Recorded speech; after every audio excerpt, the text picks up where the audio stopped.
कृष्ण की 4 दुर्लभ कहानियां यहाँ हम आपको सुना रहे हैं। कृष्ण के जीवन की ऐसी 4 कहानियां जो बहुत ही दुर्लभ है। जाने कि कैसे दुर्योधन की पत्नी कृष्ण भक्त हो गई, कैसे कृष्ण ने सत्यभामा के घमंड को ठीक किया, कृष्ण का सिरदर्द कैसे अजीब ढंग से गायब हो गया। कहानी 1। दुर्योधन की पत्नी का कृष्ण भक्त हो जाना। सद्गुरु, दुर्योधन की पत्नी का नाम भानुमति था। वो एक बहुत ही सुंदर लड़की थी, और जब कृष्ण दुर्योधन के महल में मेहमान बनकर आए तब वो सिर्फ 17 साल की थी। दुर्योधन ने एक षड्यंत्र रचा जिससे कृष्ण को नशे की हालत में लाकर कोई वादा करा लिया जाए। उसने सभी तरह की व्यवस्थाएं की और इस बात का खास ख्याल रखा कि भोज में खूब अच्छी मात्रा में शराब भी हो। दुर्योधन के दोस्त भी आए और सभी ने इतनी शराब पी कि वे सब नशे में धुत हो गए। पर कृष्ण ने अपने आप को शांत रखा और वे हर किसी को खुश करते रहे। इस सारे हंगामे में भानुमति ने भी कुछ ज्यादा ही पी ली, जितनी वो पी सकती थी, उससे भी ज्यादा। वो एक युवा लड़की थी और उसे इन चीजों की आदत नहीं थी, तो वो नशे में बहकने लगी। कुछ समय बाद सभी लोग बहकने लगे और चीजें काबू से बाहर जाने लगीं। भानुमति अपने पर काबू खो बैठी। वो कृष्ण से लिपट गई और उनके लिए अपनी इच्छा प्रकट करने लगी। कृष्ण ने उसे किसी शिशु की तरह संभाला और वे समझ गए थे कि स्थिति खराब हो चुकी थी। वे समझ गए थे कि भानुमति अगर कुछ गलत कर बैठी तो बाद में संभाल नहीं पाएगी, और हस्तिनापुर की रानी का गौरव का। वो कृष्ण से लिपट गई और उनके लिए अपनी इच्छा प्रकट करने लगी। कृष्ण ने उसे किसी शिशु की तरह संभाला और वे समझ गए थे कि स्थिति खराब हो चुकी थी। वे समझ गए थे कि भानुमति अगर कुछ गलत कर बैठी तो बाद में संभाल नहीं पाएगी, और हस्तिनापुर की रानी का गौरव कलंकित हो जाएगा। इसलिए कृष्ण उसको उठाकर महल के अंदर ले गए और उसकी सास गांधारी के कक्ष में जाकर उनके हवाले कर दिया। अगले दिन सुबह जब भानुमति को पता चला तो वो कृष्ण के प्रति सम्मान और कृतज्ञता से भर गई कि उन्होंने उसे बचा लिया था। तब से वो कृष्ण की भक्त बन गई। कहानी 2। कृष्ण की घमंडी पत्नी। सद्गुरु, सत्यभामा कृष्ण की दूसरी पत्नी थी। वो एक बहुत ही घमंडी स्त्री थी। उसका ये मानना था कि वो सबसे सुंदर और सबसे अमीर स्त्री थी क्योंकि उसके पिता एक बहुत ही धनवान व्यक्ति थे।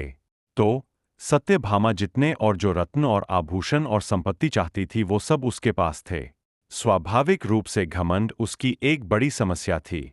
एक बार कृष्ण के जन्मदिवस के अवसर पर सत्यभामा ने सोचा कि वो सबको दिखाएगी कि वो कृष्ण को कितना प्यार करती थी। तो तय किया कि वो कृष्ण के वजन जितना सोना शहर के लोगों में बांटेगी।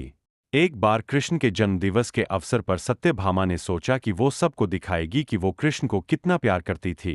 तो उसने तय किया कि वो कृष्ण के वजन जितना सोना शहर के लोगों में बांटेगी। इसे तुलाभार कहते हैं। ये मंदिरों में होता है।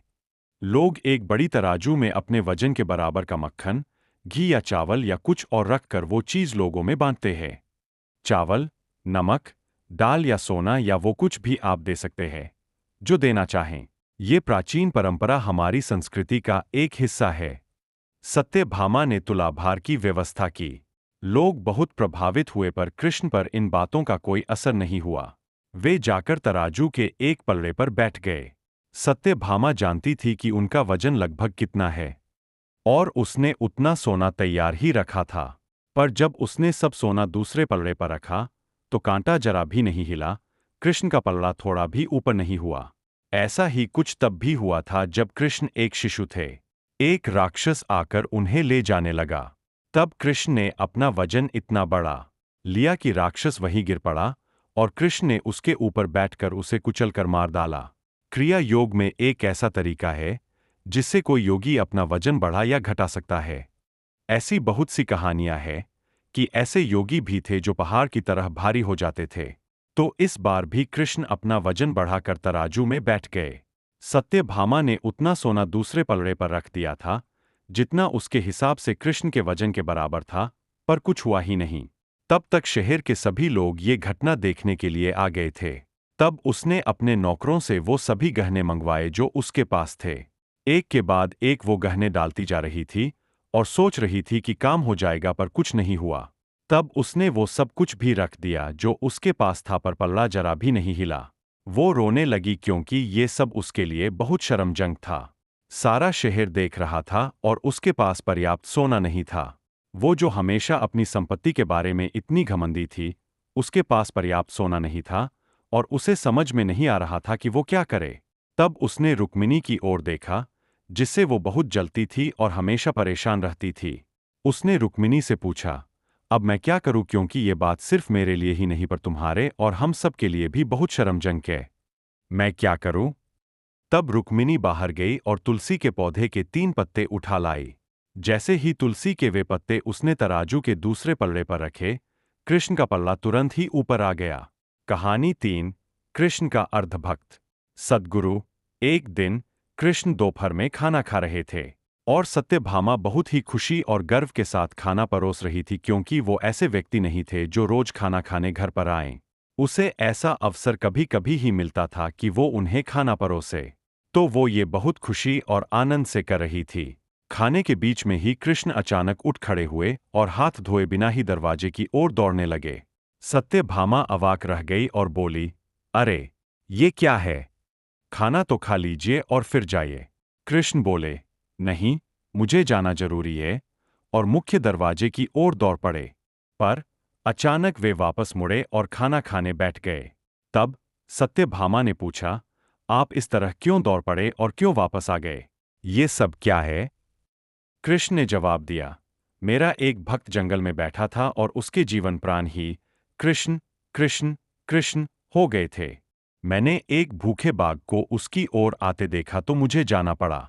मैं दरवाजे तक पहुंचा ही था कि उस बेवकूफ ने पत्थर उठा लिया। तो मैं वापस आ गया। अब उसे अपने आप ही अपनी परिस्थिति संभालने दो। कहानी 4। कृष्ण के सिर दर्द का इलाज। सद्गुरु। एक बार कृष्ण के जन्मदिवस के अवसर पर उत्सव मनाने के लिए बहुत बड़ी तैयारियां की गई थीं। नृत्य, संगीत और भी बहुत कुछ। लोग बड़ी संख्या में इकट्ठा हुए पर कृष्ण घर में ही बैठे रहे। वे शायद उसमें भाग लेना नहीं चाहते थे। वैसे तो कृष्ण हर तरह के उत्सव के लिए हमेशा तैयार ही होते थे, पर इस दिन किसी वजह से उनकी इच्छा नहीं थी। रुक्मिणी आई और पूछने लगी, नाथ, आपको क्या हो गया है? क्या बात है? आप उत्सव में शामिल क्यों नहीं हो रहे? कृष्ण बोले, मुझे सिर दर्द है। हमें नहीं मालूम उनको वास्तव में सिर दर्द था या नहीं। हो सकता है कि वाकई हो और ये भी संभव था कि वे नाटक कर रहे हों। उनमें वो योग्यता थी। कृष्ण बोले, कोई जो मुझे वाकई में प्यार करता हो, धूल अगर मेरे सिर पर मल दे तो मैं ठीक हो जाऊंगा।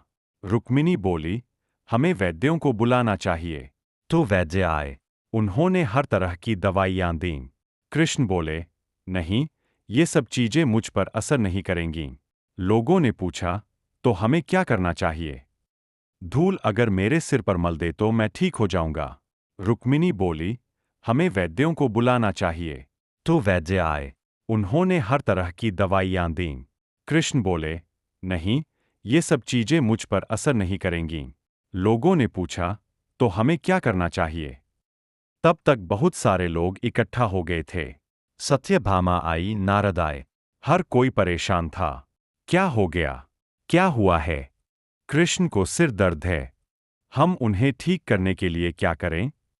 कृष्ण बोले, कोई जो मुझे वाकई में प्यार करता हो, वो अपने पैरों की धूल अगर मेरे सिर पर मल दे तो मैं ठीक हो जाऊंगा। सत्यभामा बोली, ये क्या बात हुई? मैं आपसे बहुत प्यार करती हूं, पर यह नहीं हो सकता कि अपने पैरों की धूल लेकर आपके सिर पर लगाऊं। वो अपने पैरों की धूल अगर मेरे सिर पर मल दे तो मैं ठीक हो जाऊंगा।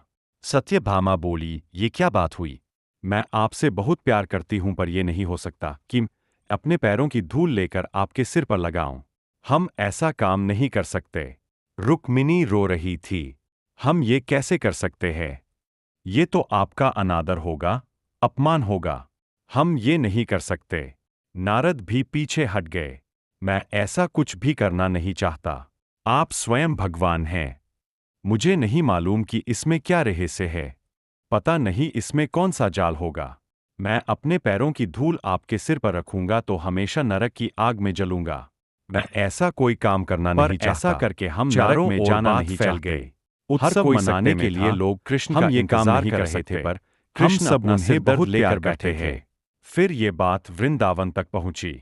गोपियों को मालूम पड़ा कि कृष्ण को सिर दर्द है। तब राधा ने अपनी साड़ी का पल्लू फाड़कर जमीन पर बिछा दिया और सब गोपियां उस पर नाचने लगीं। उन्होंने फिर वो पल्लू नारद को देकर कहा, इसे ले जाइए और कृष्ण के सिर पर बांध दीजिए। नारद वो धूल भरा पल्लू ले आए और उसे कृष्ण के सिर पर बांध दिया। कृष्ण का सिर दर्द तुरंत ठीक हो गया। कृष्ण ने हमेशा स्पष्ट रूप से बताया कि उनके लिए कौन सी चीज सबसे ज्यादा महत्वपूर्ण थी। हालांकि वे राजाओं के साथ घूमते थे और उन्हें बहुत से राज्य भेंट किए गए, पर उन्होंने वे नहीं लिए। उनके लिए यही सच्चा, निस्वार्थ, सरल प्रेम ही महत्वपूर्ण था। कृष्ण ने हमेशा स्पष्ट रूप से बताया कि उनके लिए कौन सी चीज सबसे ज्यादा महत्वपूर्ण थी। हालांकि वे राजाओं के साथ घूमते थे और उन्हें बहुत से राज्य भेंट किए गए, पर उन्होंने वे नहीं लिए। उनके लिए यही सच्चा, निस्वार्थ, सरल प्रेम ही महत्वपूर्ण था।